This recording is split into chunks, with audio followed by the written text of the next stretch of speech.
We are going to revisit some foundational things on podcasting and video podcasting this week, because if you've been at it for a long time or if you're just starting out, it's always a good time to double check and make sure that you're building on something really solid. That being said, we got a ton of information coming up, so stay tuned.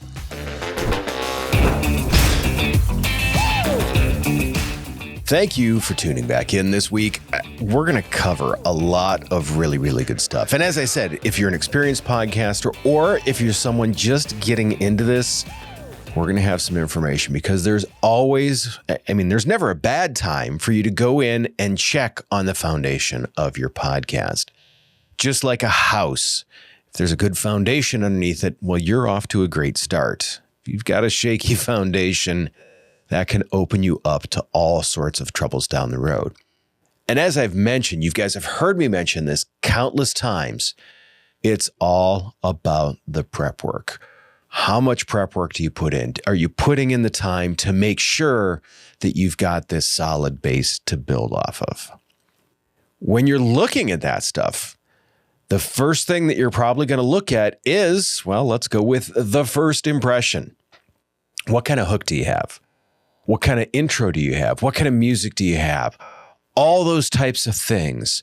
Do those play into your podcast? Do they hook in well with your podcast? Do they make sure that they get people ready for what's going to happen and interested in what's going to happen? It's those things that you want to all have in place, because you want to make sure that you've got that initial hook.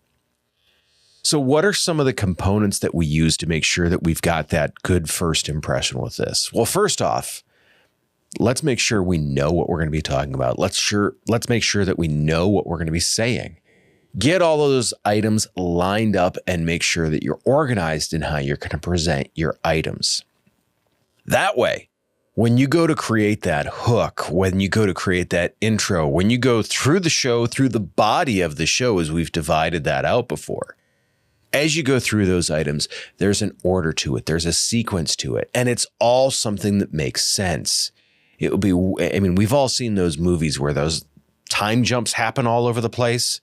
It's confusing. Your podcast shouldn't be, whether it be the video podcast, whether it be an audio podcast.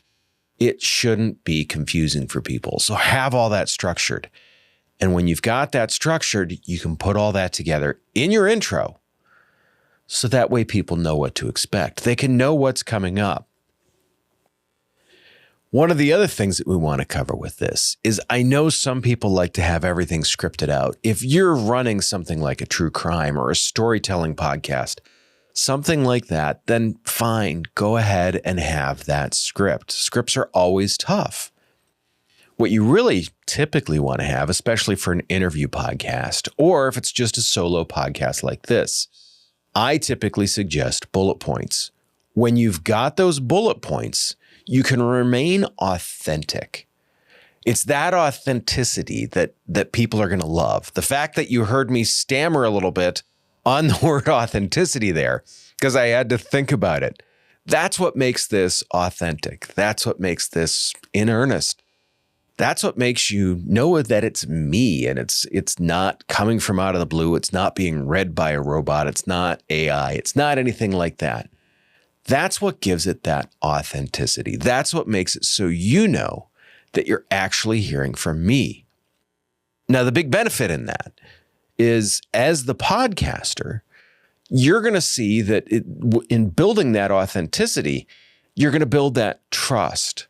People are going to come back to you. They're going to look to you for information. They're going to look to you, if you're looking to sell something, they're going to look to you as a great source and a trustworthy source. They're going to look to you as someone that they can give their money to and know that they're going to get something in return of value. Those are huge. So that, to me, makes a great segue into our next piece, which is about creating value in the podcast. Solve a problem for people when you have your podcast, and make sure that every episode does that. For us, I'm looking to help you with the education piece. That's the problem. You've got a question. I'm hoping I can answer it. That is the problem that I'm solving. Now, it could be inspirational. There's a ton of podcasts that work for coaching and just inspirational items in terms of telling you what you can do and looking beyond where you're currently looking. There's entertainment ones. Those could be anything from the true crime podcasts that we talk about all the time, the mystery or the horror podcasts, or any one of those. There's a ton of entertaining ones. Sports would probably fall under that category too. In addition, we've got our educational podcasts. Now, granted, as you can hear this, you think, boy, there's some that cross over a lot of categories, and there are. But when we talk about that education piece, it's someone tuning in to learn something. There are so many podcasts that do both the entertainment and the educational piece. There's ones like Freakonomics that I love to listen to. It's highly entertaining to me. It's also educational. Probably Joe Rogan could be considered under that when you look at the number and the types of guests that he has on. He just goes in and asks questions to try and learn things about them. When you do things like that, you're all looking to become that source that people are going to go to. You guys come back to this channel all the time, and I appreciate that because you realize that I am a good source for information. Now, part of that too is I'm consistent with it. Every week you guys are seeing a new video. Every day or so you're seeing new shorts and new clips from some of these videos. To me, that is a big part of the value that I want to make sure that I'm presenting to you, is that you've got content coming for you all the time. I want to make sure that I'm getting things out to you. I want to make sure that I'm staying in front of you, so that way I become that go-to resource for you. If you've got a question, I've been in front of you enough, you're probably going to come back to me to find out, hey, did he talk about this or this or this? Whatever it is, you're going to look that up, and there's a pretty good chance that I'm going to come up in your feed, because I've worked really hard on making sure that I am the source that you look to. So in your podcast, be it, like I said, video podcast, be it an audio podcast, make sure that you are working to become the source for people. Be that trusted, reliable source that they're going to come to every single time. So one piece that we want to talk about in the planning of this, and you guys know I always have something that's ironic in these, is the piece that we always want to plan for is for you to expect the unexpected. Now, this is really true when it comes to talking with guests. I've seen guests come in that, are amazing people. They're great public speakers.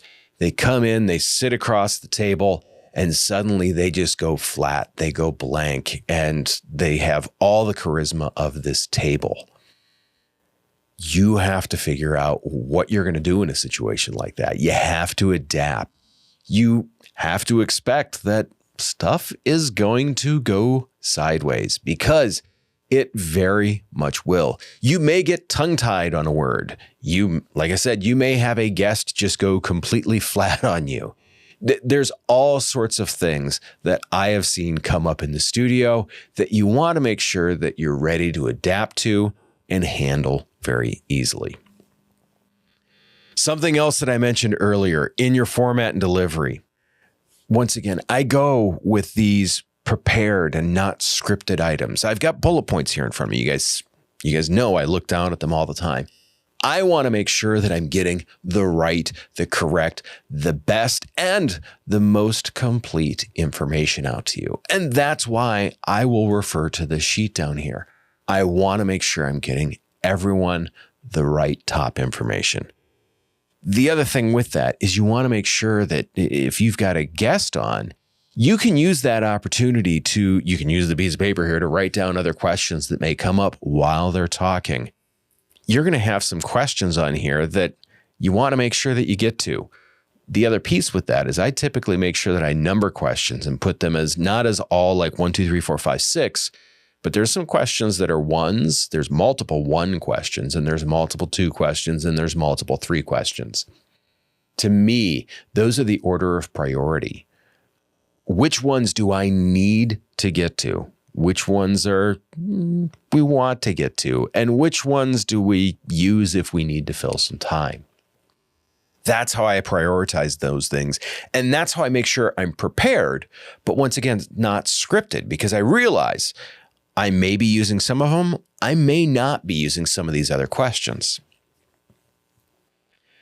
The biggest thing that I will say too, when it comes to the guests on that, is that energy exchange.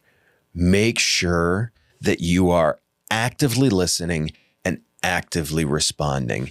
I've seen it in a lot of cases where people sit and listen and they just let the person go. Sometimes you need to give them some of that energy and engage with them. Now, what I don't want you to do is, I always hate it when someone's answering and you hear in the background, yeah, yes, yeah. No, don't ever do that. Now, what you can do is you can give them some encouragement. You can give them a little bit of that boost. In the same sense, something else that you can do, if someone's going long and kind of wandering, don't hesitate to jump in there and ask them to, hey, can you summarize that then in a sentence? That's a great way to get them to stop, think, and pull it together really quickly. There's all sorts of tips and tricks like that. A lot of those we've covered in our other videos. But really, it's making sure that they've got that energy exchange.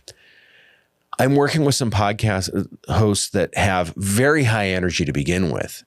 And it's always difficult when you see their guest come in without that energy.